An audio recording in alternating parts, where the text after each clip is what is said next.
I think the group and what the group stands for is the best. Doesn't really matter. Like the outcome of their event can be still something really positive. I think that's what keeps it going, and it just never stops changing. So that's also cool.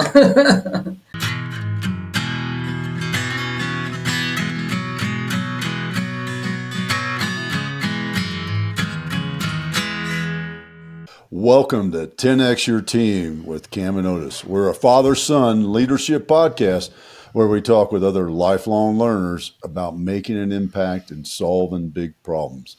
And, we were chatting in the green room, and I didn't say it, but you got to say it. What Terminator, Skynet. There you go. Our guest Blair, and we were chatting about how the computers are not happy with us, and that was right where my mind went to. It's like, damn, if the computer isn't happy, is that an indicator? This is the untold, really boring prequel to Terminator. Yeah. Yes. It starts slow. Yeah. You heard it here, because you know why the computers are going slow. Is because they're using all that data power to build the Terminators behind us. There you go.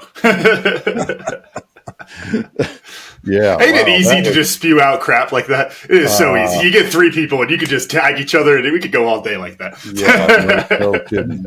You always talk about chasing those rabbits. Well, this one's a robot rabbit. That's all I gotta say. So I'm gonna circle us back around and say howdy to Blair. How you doing today, Blair? Great to have you, man. Oh, well, I'm doing great, and it's great to be here. Thanks so much. Yeah. I was curious in doing some reading about you and what you got going on. The thing I'm always interested in is when you help somebody grow their business, particular in your case, speakers, real focused on speakers. Was your success the network you had, or the how do I need to help this guy, so I need to get out there and hustle? Yeah, I mean, it really can vary, right? Like sometimes they really need the exposure and they need help, actually getting out in front of the right people that can, help take off their business and get them more bookings. And, they need that kind of support. That's where having a network and being part of an association with speakers bureaus is super valuable. But I've also had, significant clients who were already getting a lot of demand, and what they needed most was someone that could actually manage all of that and organize them and manage their life and their travel and everything so that they could get to as many events as possible, like figuring out those puzzle pieces. So that's the part of it that I actually love the most. Like I've been on like the agent side, and I don't love cold calling or hustling for things. I like to help build people's platforms and businesses so that, the demand is there and we're just optimizing it and, hopefully growing it as a result, but not trying to kind of build things from scratch. I'm a multiplier, so I can't multiply by zero. But if you've got a healthy business, I know that I can help grow it and bring, a lot of times people are doing these things themselves. People start off as solopreneurs and they're out there and, they're just used to kind of handling everything. But that next level of handing it off to someone else, is its own big reward and now gives them a lot of time back to also advance their business. So it's can be a big thing for them in that regard. I'd love if you could talk more about the building the machine behind the speaking, because I think that's always an interesting thing. There's all sorts of examples inside of business of you could do this all perfectly, but if you don't have the thing behind it, then it's going to fall short. You're going to be upset. Dad, we were just joking yesterday on our ops call talking about podcast guests and those kind of things. The amount of people that come on and they get on the podcast and they just, okay, and there it goes, and I'm going to be famous. It's like, oh, no, don't you want to cut clips? Don't you want to? It's like there's all these kind of things that go behind it as far as that content machine goes. What's that like in the speaker setup? Yeah, absolutely. Well, I mean, that's kind of why I developed my 3 pillar speaker strategy, because those are just the things that I think you need in order to make it sustainable. It's a sustainable speaking strategy. So your assets, so everything that's presented on your website, your topics, how you're positioned and branded, your bio, all the things that are your external kind of marketing assets, and what that looks like in getting those all built. That's 1 pillar. And what you need as far as video, you really need video of you speaking, and that people can struggle with that, but it's so easy to just do that in a studio now, or just use a theater space, or even invite a bunch of people to hear you speak, whatever that looks like for you. But it's not like, for so many years I'd hear people, well, I've got an event in 3 months and I'm going to film it. And it's like, okay, well, then you got to wait 3 months until you've got new video. Then great, get that video in 3 months, but to go tomorrow and film something that you can use, so that, so getting all those assets pulled together, thinking through the positioning and the target audience is kind of the uniting thing for these 3 pillars. Because the second one is like, what's your go-to-market strategy now? What are you doing with these assets? Like, what are you now going to spend your time or resources on, pursuing? Mm-hmm. And then finally, the third pillar is your products and services. Now, this is where a lot of speakers, I think, people either come to me with this really dialed in and their speaking really needs help, or they're doing pretty good or great with speaking, but they have not figured out what you're talking about, what I think makes it actually sustainable. How do they leverage all of their speaking for their products and services, and, filling their funnel, building that pipeline, and being just really intentional about what they have. And that all kind of, again, comes together in who's their ideal client. So then what are the big, the products and services for them? And that kind of informs who our go-to-market strategy. We're trying to reach those specific types of clients. What are their events? Where can we reach them? What are the best platforms for that audience? And then that's kind of even back to, pillar 1. Does that shift or change how we're positioning you? Or are these the top, so we're thinking kind of parallel about all 3 at the same time, but that's the 3 different pieces that you really need to build out. And to your point, the mechanism of, having the QR code and that 3/4 way of your presentation that then gets people to download your free resource, and pausing long enough for them to actually do something. Exactly. Like allowing them to do it. And then I might have experienced that, or been that guy. Yeah, and then give them time to do it, but then bring them back. End with the story. Don't end with, hey, you're now download my stuff and now you're going to get all my emails forever. So, there's a lot of different pieces, and I love the big picture strategy and kind of helping people see that all, and also zooming in on each part that, and deliberating and literally just kind of refining and finishing each element. I'd love to dive in on one specific piece of that, because I think it's really interesting. And in the speaking world, it makes sense. Podcast content, it really makes sense. But I think there's a deeper lesson that you can apply it broader in the businesses, which is you were talking about, it's like, well, you got the speaking gig in 3 months, and it's like, well, how are you going to promote that? It's like, well, I'm going to get the content on the day of the speaking gig, and then the next one, I'm going to be all set for it. And there's this need to kind of test it out, put out the early thing, prototype, whatever it is. I remember from my Verbi days that I always reference Verbi. The selling the second event was so much easier than selling the first one, because we were just running on Zoom. It wasn't that great of an event, but I had screenshots of like, look at these 30 people. We ran an event. There it is. And like, just having that little thing, even if it's not that great, does a lot to promote what you're building towards. Could you talk some about that relationship, Blair?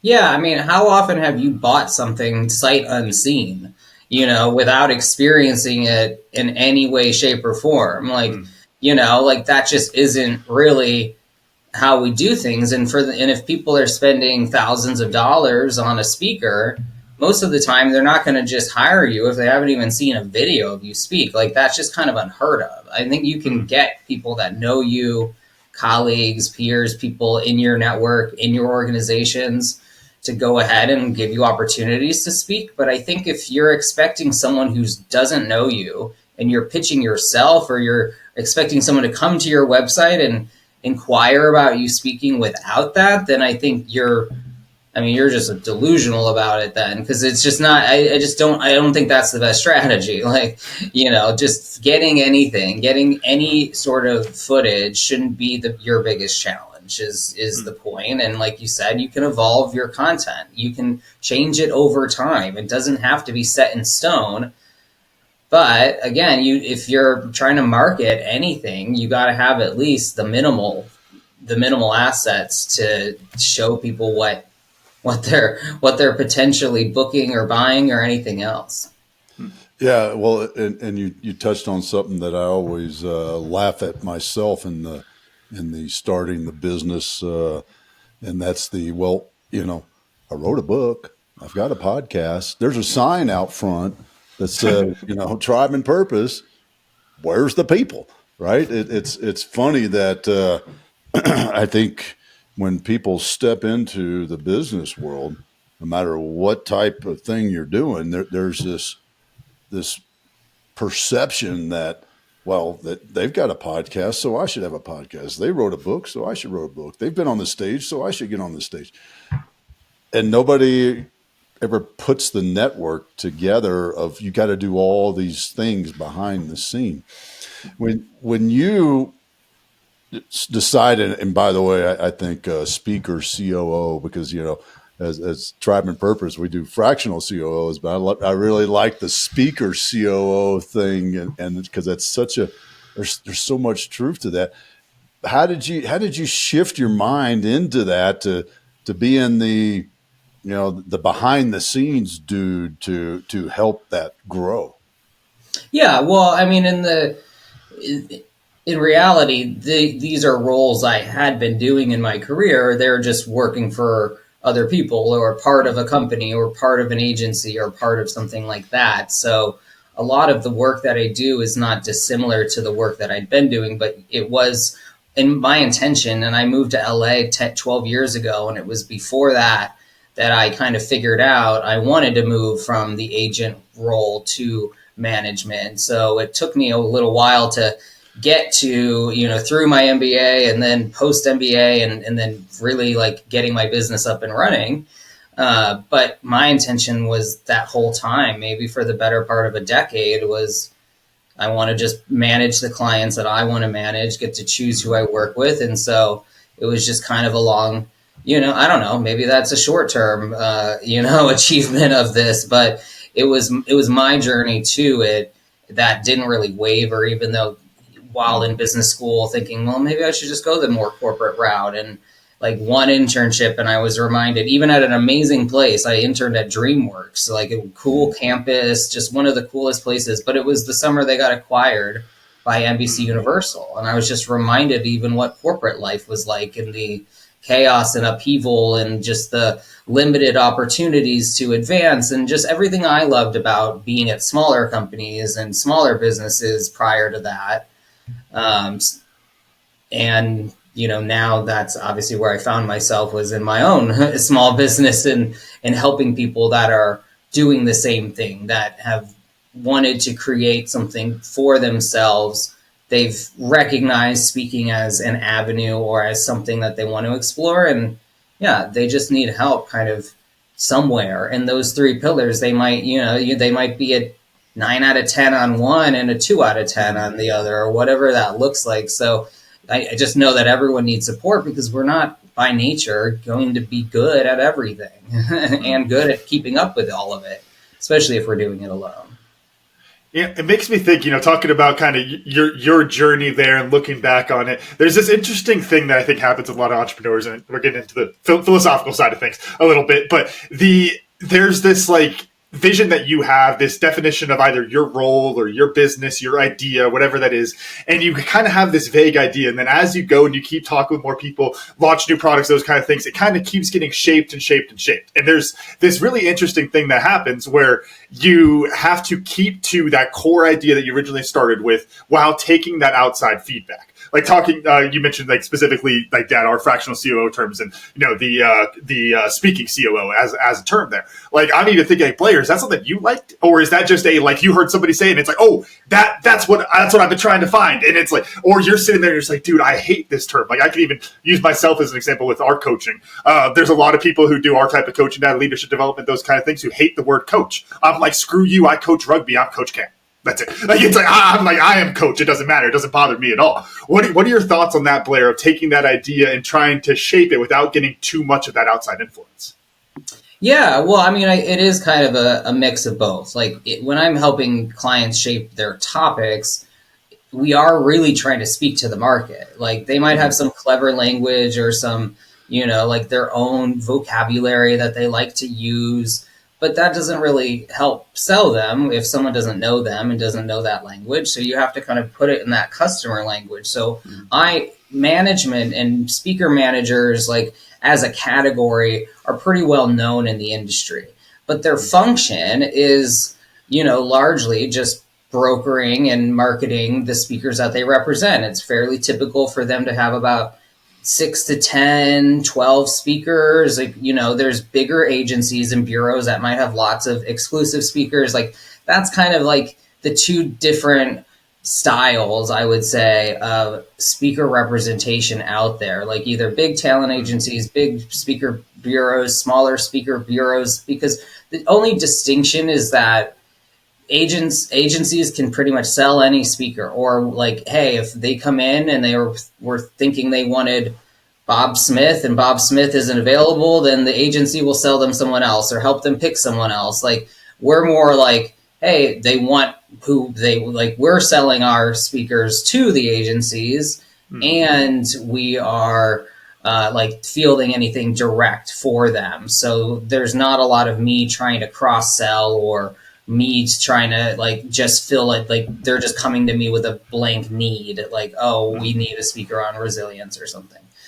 So that I really knew, but I knew that also felt to me like I would remain pigeonholed in kind of like the speaker brokering part of the business. And my idea all along of being a manager was like, I want to go out there and not just be brokering their speaking engagements, but I'm helping build their business. We are getting into other areas of media, whether they've published or not. Like, I know that side of the business as well. So I wanted to be just more of a comprehensive, I don't know, like, business executive for them. So over time, like, I wasn't going to get rid of calling myself a manager. And I really love coaching and not being attached to someone as someone that needs to market them and represent them. And like, everyone that comes my way doesn't need to become a full-time client, but I love the coaching aspect. And so I wanted to include those elements too, but I was like, I wanted people to recognize kind of what I'm looking for in clients is to be more of their executive partner, not just in speaking, but in this business with this strategy that I have, et cetera, like putting that into action. And really that role, like letting them know, like, you are CEO, like, this is still you, like, you're the one, but most of them have maybe an EA or a VA, or they might have some marketing team, or they might have an outsource, whatever. Like, none of them typically have a C-level executive on their team. So as you know, like, having a fractional COO or fractional anything like that can be a game changer, because you don't recognize you don't need someone full-time. You are not that busy. Like, you might be busy, but the flow, the deal flow, the team, you don't have a huge team. Like, there's things that you don't want to deal with or shouldn't be dealing with that we do, and that I can be dealing with. Like, I can help manage their team. So I tried to make it a broader thing, and I've tried to define myself as somewhat different in the industry in general, so that I'm not thought of as solely someone who is just the broker of someone speaking, but as someone people work with, because I can do that. I can do that standing on my head. It's, what I've done most of my career is just negotiating speaking and agreements and running contracts and all of that. But I'm also there to help them scale and build the kind of business they want to build. And it might look different for different people. So COO felt to me right. And speaking is still my niche area of expertise. So I think just came up with that, I'm a speaker COO, and, kind of making that, I guess, maybe more provocative and unique, than what other people might be looking for. What is it about public speaking that has kept you in the industry, even as a guy that's taking the Bubba and pushing him up on stage, if you will? Yeah, I mean, well, getting to be on all different sides of the business, from like the publishing agency world into in-house inside of a business, and then in different types of companies, I think at first and in general kept it interesting because I really did get to learn all different sides of it and narrow in on the stuff that I love. Mm-hmm. But I think what I love about the industry in general is that you learn a lot about a lot. You don't have to become an expert in anything, but especially at the bureaus and the agency, we did so many different topics, and you're constantly just exposed to new thought leadership and having access to some of these incredible minds and people, and you meet a lot of incredible people. But also the work that we do, we're largely, promoting positive experiences. We're not, I don't know, there's all sorts of... I hope so. It's motivational speaking. It's not some nefarious, dark side of the entertainment world or anything. It's a pretty positive world. And the speakers, and I talk about it all the time, the speakers I love to work with are there because they have a purpose. They're there, because they have an avocation, and they really are trying to make an impact and do what they do. So to me, there's never really a downside. Most events, whether I think the group and what the group stands for is the best, doesn't really matter. The outcome of their event can be still something really positive. And yeah, I think that's what keeps it going, and it just never stops changing. So that's also cool. That's something I hadn't really thought about. It is, if when you're doing public speaking, and the majority of the folks that are there are walking out with a positive attitude. They're in the rah mode. Let's go build our business. I'm going to be happier, and all those sort of things. And so you're still able to make that impact by getting those people up on the stage that creates that. And that's an interesting way of looking at that. I hadn't put that two and two together to see that. So that's pretty cool. Talking about the outcome there, though, brings to mind a question I was thinking about a bit, which is, when it comes to marketing, there's the, just to reference it, the Don Miller story brand kind of approach of it's you're the guide, you're not the hero, treating the customer as the hero and that kind of thing. But Blair, if I'm working with you, I got my name up in the lights up there. Now I'm the hero. And I think there's this weird thing of you're selling the person versus selling the outcome or the value. And that's one of those, the core in me, the years I've spent in business has me okay, well, there's no way that works. You can't just sell the person all the time with it. But it is a very different kind of, marketing setup there. I'd love to hear your thoughts on that, Blair, of selling the person, selling the speaker versus selling the outcome or the impact. Yeah, well, I mean, most of the time, I guess I wouldn't define it as selling the person, because most speakers are not celebrities.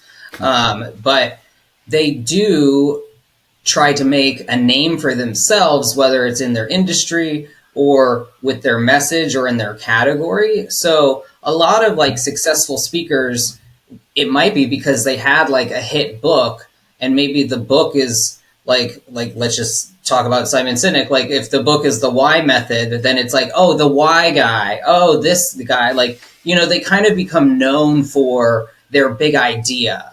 The 4-minute work day guy. Whatever the big idea or the topic is, or oh, she's a resilient speaker. So our work, especially in the bureaus, it's usually here's a proposal on speakers in your price range on a topic.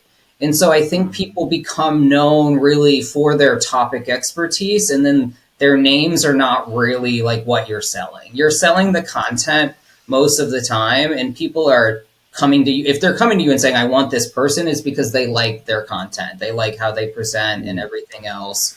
So it's kind of an interesting thing. Like, you want their name to become recognizable and known, but I guess maybe as in other areas of entertainment, it's not necessarily like, most of the time, budget wise, it's not how well known they are, because they're not expecting someone to be well known. Like, they're expecting someone who can talk on the topic, and they're going to choose based on that. And that's kind of the nice thing. When you get up into the higher budget range, then it's hilarious, because people are like, well, why can't we get, Steven Spielberg for $100,000? And you're like, well, here are the 3 celebrities today that are doing this stuff. And it's like, you're like, it really becomes a lot more of a headache working with bigger name people. So I'm sure that doesn't surprise anyone. So sometimes, even if it's a big commission, it cannot feel as rewarding.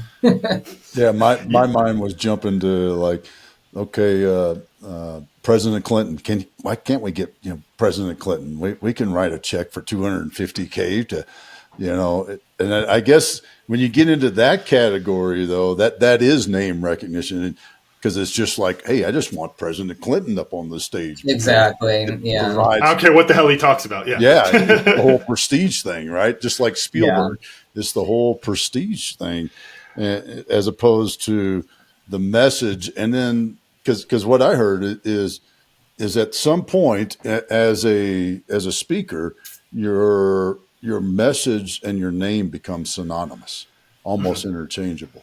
And have you experienced that where, because you mentioned Simon Sinek, the why guy. Okay. What, any other guys that or gals that you've worked with that, kind of their name becomes interchangeable with their message? Yeah, I mean, when I moved to LA, it was to work with Keith Ferrazzi, and he wrote Never Eat Alone, and that was his first book, and it was a big hit, and everyone and he had another book since then, and like while when I was working for him, and now he's had a couple more, but everyone knew him as the Never Eat Alone guy. Oh, the Never Eat Alone guy. Oh, that, like, and then his message was about building relationships. So the title just really worked for a book title, and it made that book a success. And that made, people really grasped that as what he talked about as well, and remembered that. So there's a lot of examples like that where I think the book title can kind of take over. But in that same vein, that's what I'm coaching some speakers on. I'm like, it seems like you've zeroed in on like this word, this like phrase, like we got to make this like the headline, and cut out some of these other things, because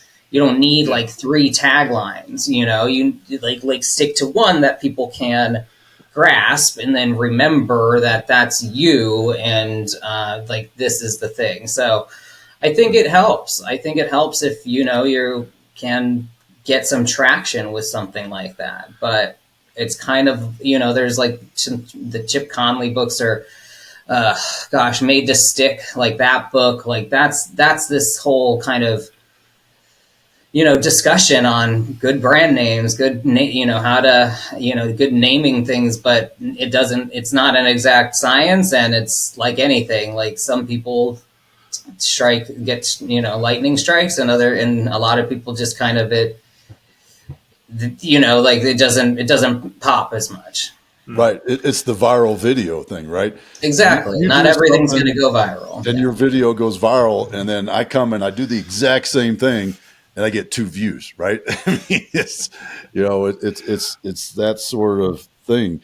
I had a question, and then I lost it with the viral video. I got one, so I'll jump on you there. Yeah, so this is what I've been thinking about for actually a few minutes here, which is the relationship between the topic and like being known for a certain subject matter versus a desire for novelty. And I'll use to kind of break us into a different type of speaking. The thing that comes to mind for me is the comedian Bert Kreischer with his machine story and taking the shirt off and all of that. It's like, yeah, that's great, but how many times, Blair, do you really want to go see that? It's like there's some repetition value, but at the same time, you're like, kind of want the new jokes. Like I need something a little bit new. What was it years ago? John Bon Jovi made that big headline because he said he was going to stop playing all of his old stuff and just play new things, and people weren't showing up to his concerts. And it's like there's this weird relationship there. Could you talk some about how maybe you've worked with some clients before of how to balance that? The being known for your subject matter, being known for your topic versus like you can't talk about the same thing every weekend, man. Like what's the balance there? Yeah, and it seems like every once in a while there's kind of like a trend or a fad in the speaking industry because this one person, there's a speaker named Eric Wall who will like create a painting on stage while he's speaking, and like he'll like turn it around, it'll be like upside down, and he'll like flip it around and you'll see the image, and it's all very impressive. But there was a few years there where it seemed like he was getting booked all the time, and I can't say that he's not getting booked, but I don't hear his name anymore. I'd never hear him brought up or talked about, and seemed like that was kind of just a fad there. And so sometimes I think, people do the things that are more novelty, and then they can't, if they don't really evolve, then they, they kind of get saturated and people get kind of sick of that, and they're like, oh yeah, we already had that guy, like we're good.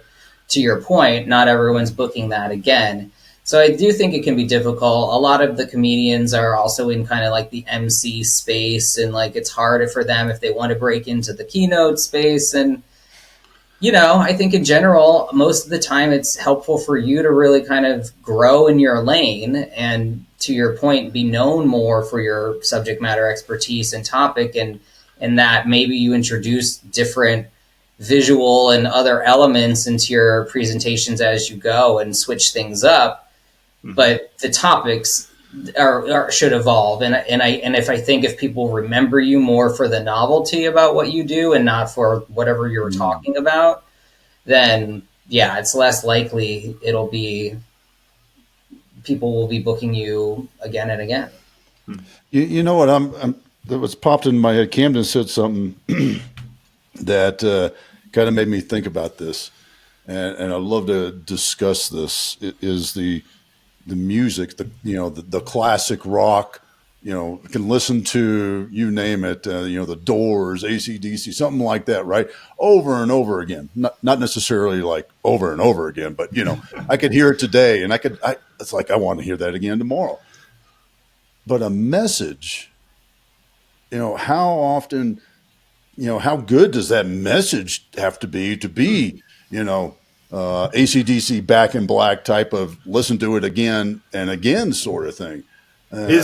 And I'm tagging your question there to throw it to you, Blair. Is that how much of that is the storytelling component of it? It's like it's the same mechanism hidden in a different story. It's you talk about like a song like that. It's like you're going through the journey of the song every single time, and so it doesn't feel as old because you're still talk about Freebird, right? You're still waiting for that guitar solo when those three guitars just start wailing. Like you're still waiting for that the whole time, no matter how many times you listen to it. So I don't know, Blair, what do you think? How much of that has to do with like the actual story and the flow of it there?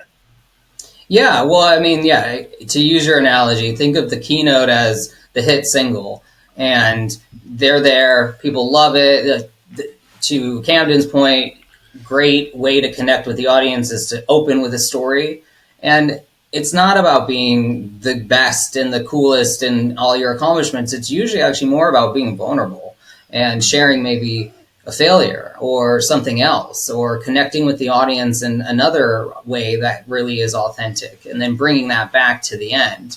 So if you have a good experience where it's like, wow, this person was awesome, like they captured them at the beginning and they tied it up at the end, which just made the whole thing that much more memorable, then they want the album. The album might be the book, and a book is a great follow-up to a talk. People want to go deeper, kind of expand on the big idea that you introduced in the talk.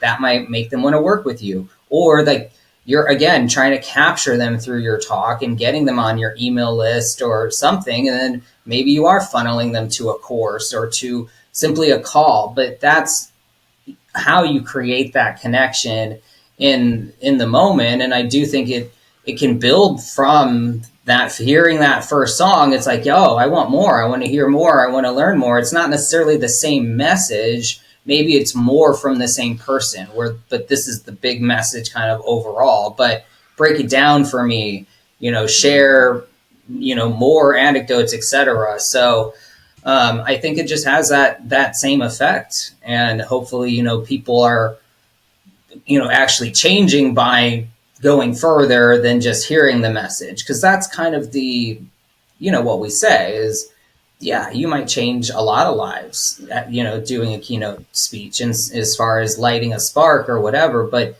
actually facilitating change and creating impact, people need more guidance and they need more tools and resources. And that's the role that speakers can play. And they can kind of use that to their advantage as far as scaling opportunities too. I got one here that's just pure curiosity that's been bounced around in my head a little bit to kind of shift subjects on us a bit. What is it that makes a great speaker? I think that's one of those things that we can all kind of like, we hear people like, I want to listen to him. It's actually, I think Blair on our pre-show call, you made a comment about Otis. He has that kind of voice where it's like, dude, you just kind of turn, you want to listen to it, right? Then there's all sorts of different variables that are at play with it. It's not always the voice. It's not always the pattern. It's not always humor. There's all these different variables there. What do you think makes up that recipe of success there? Yeah, it's a great question. And you mentioned storytelling earlier. I think storytelling and just how you overall are on stage. I think most people, it takes time, like anything, to get really good at it.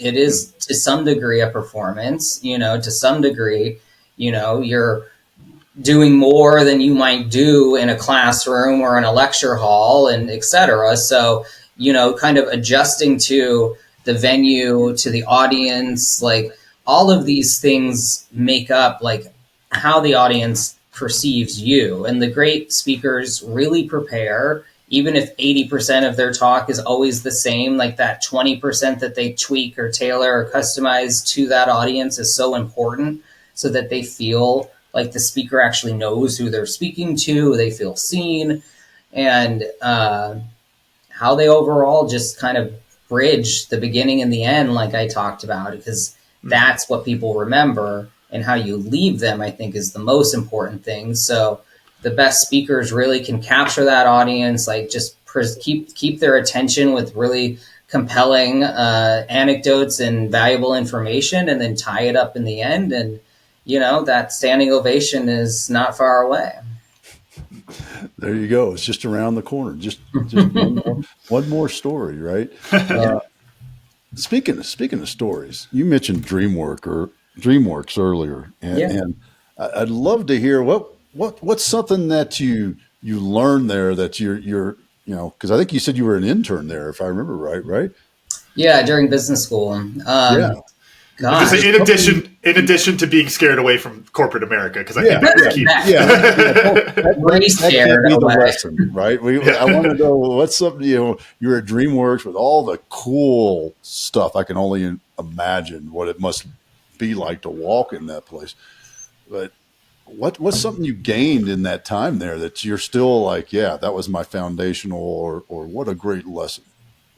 Yeah, I mean, for me, it was just learning really about this industry I didn't know much about, and hate to shatter any illusions, but an animation studio looks a bit like a cubicle farm with, maybe some more decor on the walls, because animation is made on computers, not on easels and everything else. But there's fair amounts of art and lots of fun and creativity. It was often, I think, ranked as one of the best places to work, because they gave free classes in different areas of art. So even if you weren't an artist, you could learn art. You could learn the different software programs, even if you were in the marketing department or whatever. So they encouraged like a lot of just personal growth and learning and whatnot.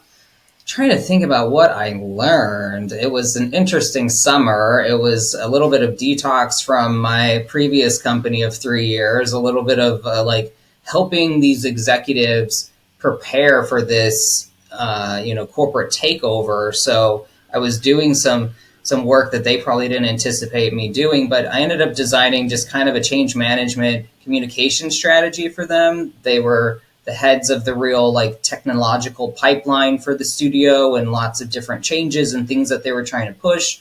And so I helped them, as people who think a lot more on the technical side, think through more of like the communication side of their different constituents and all of that. So it was an interesting, opportunity to put my skills to use in that environment. But yeah, I think mostly what I learned is like, big business entertainment is just another, like working for the big publishing house that I did, is just another big company where it doesn't mean anything's secure or like, everyone's at ease. And oh gosh, you want to talk about ADHD, my ADHD, like the thought of working on one movie for 4 years or like being involved, like on a project that long, like that really did boggle my mind to think that there's people doing that. And I learned, certain people work on different stages and all of that, but still just that is like, this is an active project in the company for that long is just wild. You talked a little bit about the aspect of being performative when speaking. I would love if you could dive a little bit more into that, because I think there's a really interesting thing. We all talk authenticity, big buzzword, been a bit buzzword for a while now when it comes to speaking and podcasts, different things there. But then at the same time, there's an aspect of like, well, you still are putting on a show. Like there's still people out there listening, whether you're just playing it up a little bit or whatever it is, there's an aspect of performance to it. And I think trying to get better in the performance sense can feel at odds against the authenticity aspect there. What are your thoughts there, or how have you worked clients through that kind of battle before? Yeah, well, think about it. You don't see anyone get up and stand behind a podium anymore and to give a keynote talk. I mean, it's not a lecture. It's not just a presentation that you're giving to your colleagues or some other small group. If you're a true keynote speaker, whether that's the opening keynote or just any keynote, people are not expecting you to be reading off of anything or having notes or whatever. They expect you to be pretty well practiced and that you feel comfortable on stage with or without slides and can, really get through a whole 45 minutes of storytelling and presenting on the topic, etc., in an interesting way. So that will involve like movement and voice modulation and all of those things, but that doesn't mean you need to be running around the stage or being overly physical. I think it's just about being authentic and doing enough that, it doesn't feel like you're just locked in one place. So different people have their style, but I think you'll just notice from people who get booked for those big keynote slots generally come not always with just raw energy, but they come with an air of confidence and they, might move a limited amount, but they're natural about it. Yeah. Whenever I hear something like that, I always think of Tony Robbins, because I've gone to a couple of Tony's things, and there's some big rah. He's even got the warm up band that comes out, literal band, and then the other people that come out and get you going. That's what you expect when you show up, right? I mean, that's Tony. You don't show up at the Apple annual brief and expect. I'm not drawing a blank on his name. Everybody knows his name but me. Cook. Tim Cook, yeah. Tim Cook's going to get up there and, do, jumping up and down, clapping his hands and getting all. Maybe they need to. Maybe those stock prices would go up. Tim, give us a call. We'll help you out on that. So when you're doing all this and shaping all this, there's a bit of the art, I'm guessing, in the matching your client to a specific audience, because going back to Tony giving the annual presentation for Apple may not be the best fit. How are you aligning that? Yeah, well, I do think that is kind of the art that the bureaus and managers do practice, in the sense of listening. I mean, honestly, just knowing the client in the sense of who's booking the speaker and what their culture is, what they're looking for. If you know them and have experience with them, you might really understand, more of their preferences and everything else. And I just always thought it was important to give them options and give them, within like a short number. So you're trying to narrow it down to maybe 5 or 6 at a first pass. If you've got less to offer, then that's okay. I think, people are overwhelmed by choice most of the time. So people need things narrowed down. They just like, okay, give me like things to choose from. I don't want you to just pick, but I don't want to have to choose out of 30, so I think by listening to them, kind of understanding like the parameters that they're in, and then just giving them those options. And for me, a lot of times it was more kind of reselling, because it was them coming and already having an interest in the speaker that I represented or worked with or whatnot. But again, listening to them and repeating what they share and why this person's a good pick for that, sharing more insights about what they do on stage, just how they manage their keynotes, what that's like, etc., some of their strengths, then I think has been what people need then to just feel like the reassurance that it's a good choice and moving forward. So, you know, if they get on the call and say they want this person, but they want them to do something that I know is not really what they're best at, then I will try to steer them that way, and let them know. And whatever, at the end of the day, like, they make an offer, they decide what they want, and the client will decide if that's going to work for them ultimately. But I try to set them up for success, and just understanding anything about the client as well that they might not know, or like need to make sure that they know up front, etc. And as long as it's all kind of clear and transparent, and then the people are really kind of how you represented them, I think that's just how we do it. One other thing that I'm curious about is to kind of get into what I like to call like that magic wand solution type area of the conversation is, what is the limit of this impact for as far as the speaking goes, Blair? What I mean, and I just thought of a kind of funny way to put it. We were joking of like the fractional COO that we do, the speaker COO. It's like, well, is there a value to a fractional speaker? Like, I could just go do 15 minutes. Like, Blair, everyone crashes out at like 2:30 p.m. So I'll show up every day at 2:30. We're going to do a quick rah, just 15 minutes every single day, and that's going to boost our productivity X amount or whatever. Do you think there's a value to that kind of an application of what you talk about?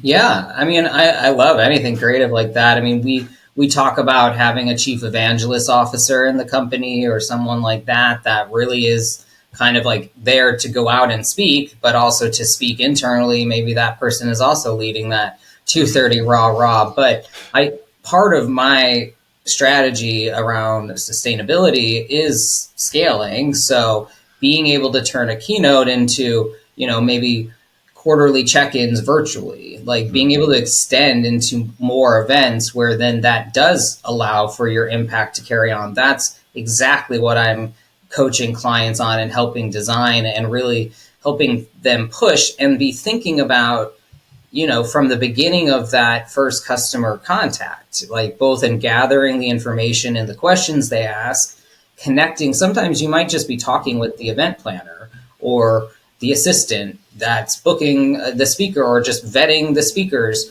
Ultimately, you really want to speak to the leadership, the stakeholders, the ones who, are the quote unquote bosses behind the event. So, helping them strategize just that, like everything that leads up to the event and while they're there at the event, so that then they can offer those. If those aren't things that we negotiate or offer up front, then now the ongoing, opportunity is there, and they've got the right people, that they can be talking to. It's not like trying to resell to someone who's not going to be the decision maker anyway. Such a great point. And I'll tell you, what I learned today, a very practical thing I learned, and I'm going to apply what I learned as I explain what I learned, that I'm on a panel this summer in June at a conference here in Denver, and I wasn't going to really do anything about it until just a few weeks before, and say, hey, come see me on this panel, blah, blah, blah, talk about leadership and all this sort of stuff.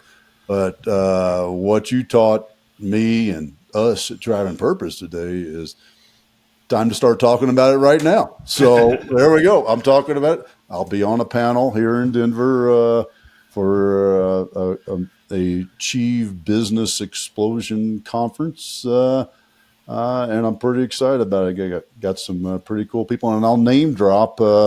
Les Brown is going to be on the stage with me.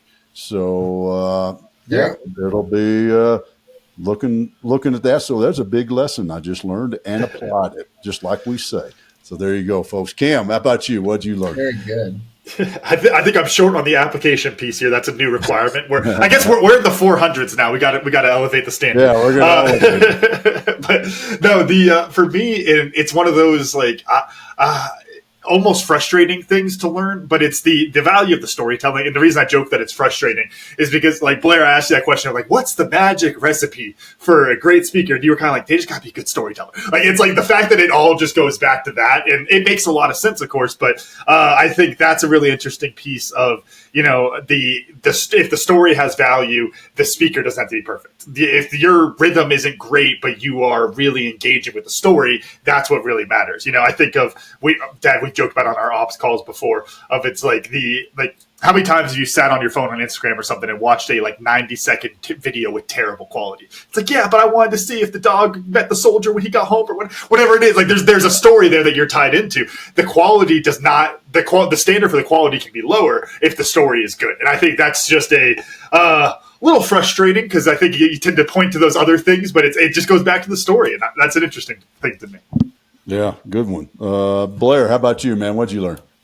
Well, I learned that people really pay attention to whatever titles you put in your LinkedIn profile. And so, you know, be intentional about what you put there and be able to explain it if it requires a little bit more of an explanation. But it was a helpful exercise for me in how I even think about my work or define myself. And it's always nice talking about different aspects of my own career that remind me how the pieces have come together when it kind of felt like just like a disorderly mess along the way, but makes it feel like I've like a more cohesive story, telling it this way. So that just, I learned a little bit more about myself there.